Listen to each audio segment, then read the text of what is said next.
तो hello everyone, आज जो मैं न्यू ड्रामा स्टार्ट करने वाली हूँ उसका नाम है 49 days with the mermaid man. तो अब नाम सुन के तो समझ ही गए होंगे कि इसमें मरमेड मैन तो होना ही है।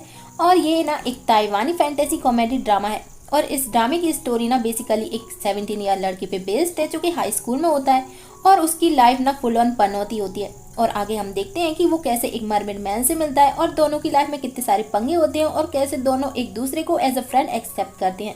और आगे क्या होता है वो तो हमें आगे स्टोरी में पता चलेगा। और चलिए ज़्यादा टाइम वेस्ट नहीं करते हैं और स्टार्ट करते हैं। देन स्टोरी की स्टार्टिंग होती है हमारे फर्स्ट मैन लीड से जिसका नाम है चाओ लुंगजी, जिसकी एज है 17 ईयर और अभी ये हाई स्कूल में है। एंड इसकी लाइफ में ना फुल ऑन पनौती है क्योंकि जब ये बॉर्न हुआ था तब इसकी मॉम एक्सपायर हो गई थी। और जब ये 8 इयर्स का था तब इसके डैड फिशिंग के लिए गए थे और तब से वो वापस ही नहीं आए। देन अभी ये अपने ग्रैंडपा के साथ रहता है। इसके ज़्यादा फ्रेंड्स नहीं है और ना ही ये किसी से फ्रेंडशिप रखना पसंद करता है। देन इसके क्लास में भी इसके क्लासमेट एंड जो भी इसके सीनियर है वो हमेशा इसकी रैगिंग और बुली करते रहते हैं। मतलब लाइफ की तो फुल ऑन लगी पड़ी है। और इतना सब क्या कम था जो सडनली उसे पता चलता है कि बेचारे के दादू भी एक्सपायर हो गए हैं। देन वो जल्दी से अपने घर जाता है और सीन कट होता है। देन हम देखते हैं कि वो उनकी अस्थियों को समुद्र में बहाने के लिए एक पहाड़ पे लेके जाता है और उसे अपने दादू का ना एक लेटर मिलता है जो उसके लिए वो छोड़ के गए थे। और इसमें उन्होंने लिखा होता है कि मेरे प्यारे चाओ, एक दिन तुम्हारे दादू भी तुम्हें छोड़ के चले जाएंगे, तब तुम ना बहुत ज़्यादा सैड हो जाओगे, लेकिन तुम ज़्यादा दिनों तक सैड मत रहना। देन चाओ उस लेटर का एक प्लेन बना के हवा में उड़ा देता है और वो प्लेन सीधा पानी में गिर जाता है। देन वो अपने ग्रैंडपा की अस्थियों को समुद्र में डालते टाइम ना जोर जोर से चिल्ला चिल्ला कर उन्हें कोसने लगता है कि मैं प्रे करता हूँ कि आप उस दूसरी दुनिया में कभी भी खुश ना रहो और हर दिन दुखी रहो एंड मुझे अपने सपने में देख देख कर हर रोज दुखी होते रहो। क्योंकि बेचारा बहुत ही ज़्यादा सैड जो था क्योंकि एक ग्रैंडपा ही थे जो उसके अभी तक साथ थे पर अब वो भी उसे छोड़ के चले गए। तो बहुत ही ज़्यादा फ्रस्ट्रेट हो जाता है बेचारा। बट तभी सडनली ना वहाँ पे हवा चलने लगती है तो चाओ को तो कुछ दिखाई नहीं दे रहा होता एंड वो बस चट्टान से नीचे गिरने वाला ही होता है। पर सडनली वहाँ पे ना एक बंदा आ जाता है एंड वो उसे बचा लेता है और वापस पानी में ही चला जाता है। तो चाओ तो ये सब कुछ देख के पूरा एकदम शॉक्ड हो जाता है एंड उसे तो कुछ समझ ही नहीं आ रहा होता कि ये सडनली क्या हो गया। तो चाओ तो जल्दी से वहाँ से अपने ग्रैंडपा को उठाता है और वहाँ से भागने लगता है। और तभी ना वहाँ पे वो बंदा वापस आ जाता है। तो चाओ उसे देख के एकदम शॉक्ड हो जाता है क्योंकि वो बंदा ना पूरा नेकेड होता है एंड वो चाओ को बार बार पूछे जा रहा होता है कि तुम कौन हो, हाँ तुम कौन हो। पर चाओ उसे कुछ बोल ही नहीं पा रहा होता। देन वो उसे हकलाते हुए पूछता है कि तुम यहाँ पे क्या कर रहे हो और तुम कौन हो। देन वो उसे बताता है कि वो ना एक्चुअली मैं तुम्हारा फेस देख के यहाँ आया हूँ। एंड वो उसके पास आता है और उसके फेस को ना एकदम टाइटली होल्ड कर लेता है और उसे बस घुर घुर के देखे जा रहा होता है। तो बेचारा चाओ तो पूरा डरा हुआ होता है एंड वो उसे हकलाते हुए क्वेश्चन करने लगता है कि क्या क्या तुम यहाँ नीचे रहते हो।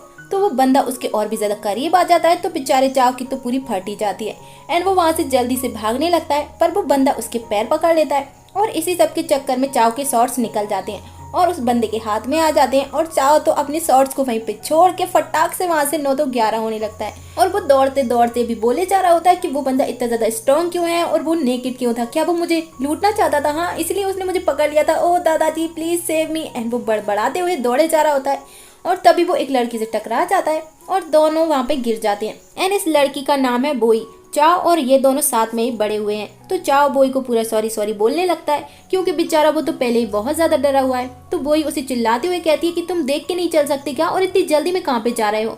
तो चाओ उसे जल्दी जल्दी में सब कुछ एक्सप्लेन करने लगता है कि एक्चुअली वो चट्टान पर था तभी वहाँ पे एक पागल आ गया एंड वो बार बार मुझसे मेरा नाम पूछे जा रहा होता है कि मैं कौन हूँ और उसने मेरे शॉर्ट्स भी ले लिए तो मैं जल्दी से वहाँ से भाग रहा था और तुमसे टकरा गया। पर बोई को तो उसकी बातों पर बिलीव ही नहीं हो रहा होता एंड वो उसे मारने के लिए अपना हाथ आगे करती है और उसे कहती है कि क्या मैं तुम्हें पागल दिखती हूँ, हाँ।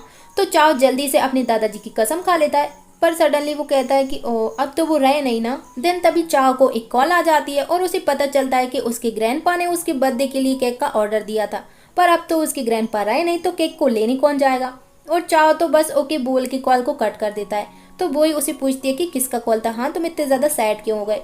तो चाओ उसे सब कुछ बताता है कि वो ना एक्चुअली बेकरी से कॉल था पर अब मुझे केक की कोई जरूरत नहीं है और वो बहुत ही ज्यादा सैड हो जाता है। तो वो ही उसे ऐसे सैड देख के कहती है कि कोई बात नहीं, अगर तुम्हें नहीं खाना ना तो मत खाना पर मुझे तो खाना है, चलो हम दोनों साथ में लेने के लिए चलते हैं।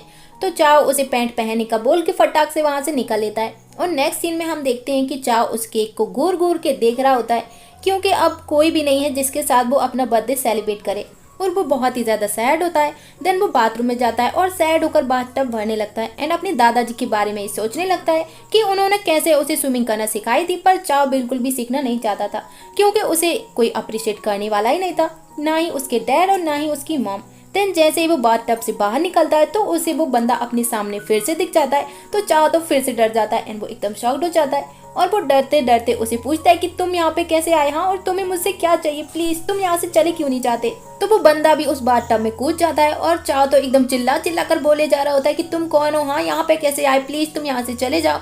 और सडनली वो देखता है कि उस बंदे की तो टेल निकल आई है। तो वो बंदा अपनी टेल को देख के बहुत ही ज्यादा खुश हुए जा रहा होता है कि ओ मेरी टेल वापस आ गई, फाइनली मुझे मेरी टेल वापस मिल गई, और पूरा खुश हुए जा रहा होता है। और वहीं बेचारा चाव तो पूरा उसे ऐसे देख के मॉन्स्टर मॉन्स्टर चिल्ला चिल्ला कर बाथटब से बाहर निकल जाता है और चाव वहां से चुपचाप से खिसकने लगता है, पर वो बंदा उसे देख ही लेता है एंड वो चाव के सर पे ना जोर से घुमा के अपनी टेल मारता है। तो बेचारा चाव तो बेहोश ही हो जाता है और नेक्स्ट मॉर्निंग हम देखते हैं कि चाव को होश आता है एंड उसका सर ना बहुत ही ज्यादा दुख रहा होता है। देन वो जल्दी से मिरर में देखता है तो उसके सर पे चोट का निशान होता है और उसका घर ना पूरा मैसी हो रखा होता है। देन उसे उस मॉन्स्टर के बारे में याद आता है तो वो जल्दी से अपने हाथ में फ्राइंग पैन लेता है और बाथरूम में जाके चेक करता है, पर वहां पर तो कोई भी नहीं होता और उसे सडनली अपनी स्कूल के बारे में याद आता है कि वो तो बहुत ही ज्यादा लेट हो गया है। देन बेचारा भागते भागते स्कूल पहुंचता है, पर स्कूल तो पूरा खाली होता है क्योंकि आज से समर हॉलीडेज जो स्टार्ट हो गए हैं। और बेचारे चाव को तो उस बंदे और अपने ग्रैंडपा के जाने के दुख में ये सब कुछ याद ही नहीं रहा एंड वो तो समर हॉलीडेज के बारे में भूल ही जाता है। देन हम फाइनली उस बंदे को देखते हैं जो कि बहुत ही ज्यादा मिस्टीरियस टाइप है और वो समुद्र किनारे खड़ा होता है और फाइनली हमें उसके बारे में पता चलता है कि एक्चुअली में ना ये एक मरमिड मैन है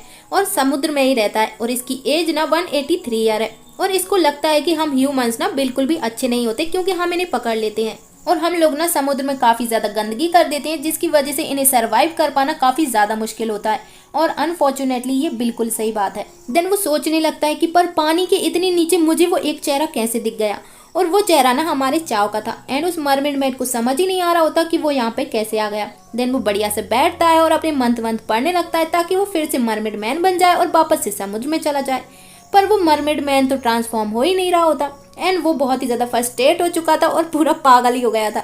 और ये वाला पार्ट हमारा यहीं पे एंड होता है और अब देखना ये है कि क्या ये मरमिड मैन और हमारा चाव फ्रेंड्स बन पाएंगे या फिर नहीं, या फिर इनकी लाइफ में क्या क्या पंगे होंगे वो तो हमें आगे पता चलेगा। देन अगर आपको ये ड्रामा पसंद आया हो ना तो please like share comment and subscribe my channel. Then see you for the next video. Sayonara, bye bye.